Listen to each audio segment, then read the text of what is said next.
다음 단계로 못 가게 하셔야 되기 때문에 압출을 해야 되는데 압출이 어렵죠. 그러면 이제 또 하나 방법은 뭐냐면,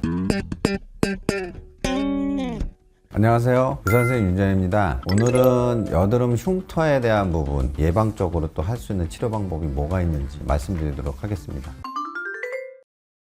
보통 여드름은 이제 타입을 나눌 수가 있어요. 하얗게 피지가 고여있는 좁쌀 여드름, 코에 많이 있는 블랙헤드라고 하는 피지가 잘 배출이 되지만 산소하고 접촉을 하면서 까맣게 산화가 돼서 이제 끝이 이제 피지가 까맣게 바뀌어있는 블랙헤드, 피지가 바깥으로 나오지 못하고 안에 고여있다가 양이 많아지기 시작하면 조직 안으로 파고들어서 터져 나가는 경우가 있어요. 그리고 자극에 의해서 염증이 생겨요. 그러면 이제 빨갛게 되죠. 그건 염증성 여드름이고, 독창성 여드름이라고 하는 농포가 생겨있는 여드름 같은 경우에는 여드름 균들이 면역성이 안 좋아지거나 컨디션이 안 좋아지게 되면 균이 증식하면서 이제 농을 만들게 되죠. 작은 농이 이제 생겼을 때는 노랗게 이제 맺혀 있는 두창성 여드름이 되는 거고, 나중에 흉터를 또 남길 수가 있죠. 농이 더 커지게 돼서 주머니를 형성하는 낭종성 여드름이라고 하죠. 낭종성 여드름인데 덩어리가 이렇게 있는 것들을 이제 음괴성 여드름이라고 하죠. 염증성 여드름 같은 경우에는 붉은 자국을 만들었다가 이제 색소 침착이 생겼다가 다시 자기 피부 색깔로 돌아가는 과정이 되는 거고, 두창성 여드름은 넓은 모공을 갖고 있는 분도 있고, 농포가 조직을 일부 괴사시켜서 깊게 파고들어서 흉을 남긴 거고, 음괴성 여드름도 곰보가 전체적으로 쑥 꺼져 있는, 그래서 흉터는 조직이 괴사돼서 만든다고 보시면 됩니다.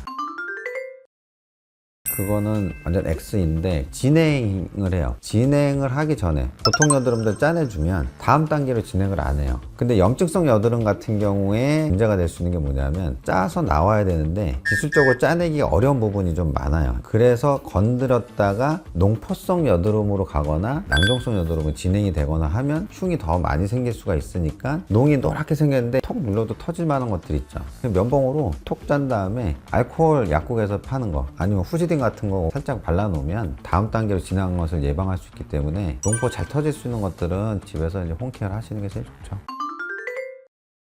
제일 좋은 거는 솔직히 압출이에요. 다음 단계로 못 가게 하셔야 되기 때문에 압출을 해야 되는데 압출이 어렵죠. 그러면 이제 또 하나 방법은 뭐냐면, 압출과 유사한 효과를 얻을 수 있는 약들이 있죠. 스티바라고 굉장히 인지도가 높았던 여드름 연고가 있는데, 계속 연고를 밤마다 한 번씩 발라주고 보습제 잘 쓰고 했더니 모공입구가 살짝 열리면서 피지가 밤새 잘 배출이 돼서 좁쌀 여드름만 안 만들면 다음 단계로 가질 않아요. 한 달 정도를 꾸준히 사용을 하시게 되면 50%에서 60% 정도 좁쌀 여드름이 줄어요. 그렇게 매끄러운 피부가 됐을 때는 그 안에서 다시 농포성 여드름이나 낭종성 여드름으로 가는 것들이 굉장히 양이 줄겠죠. 그렇게 해서 홈케어를 이제 꾸준히 잘 하시고, 세안도 잘 하셔야죠. 모공 입구가 막히지 않도록 해주시면 여드름 재발률이 낮아지고 흉터로 가는 것들을 예방할 수도 있습니다.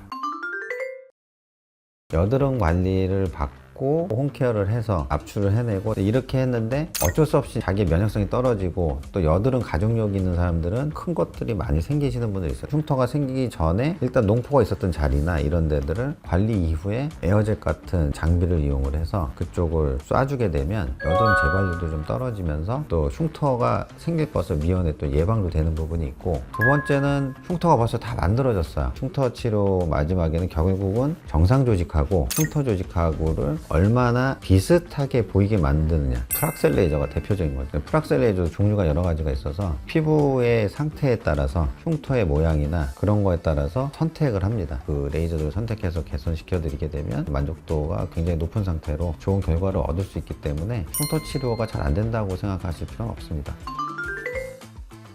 자기 자리에 잡아버린 경우에는 아무리 발라도 소용이 없어요. 2차적인 다른 시술이 처치가 들어가야 되고, 흉터가 되기 전에 염증이 조금 생겨서 흉터를 만들려고 하는 상태에서는 쓰시면은 살을 조금 더 재생시킬 수 있으니까 시중에 나와 있는 흉터를 개선시키는 연고다 라고 하는 것들을 발라주시면은 그래도 일정 부분 효과는 볼 수가 있습니다.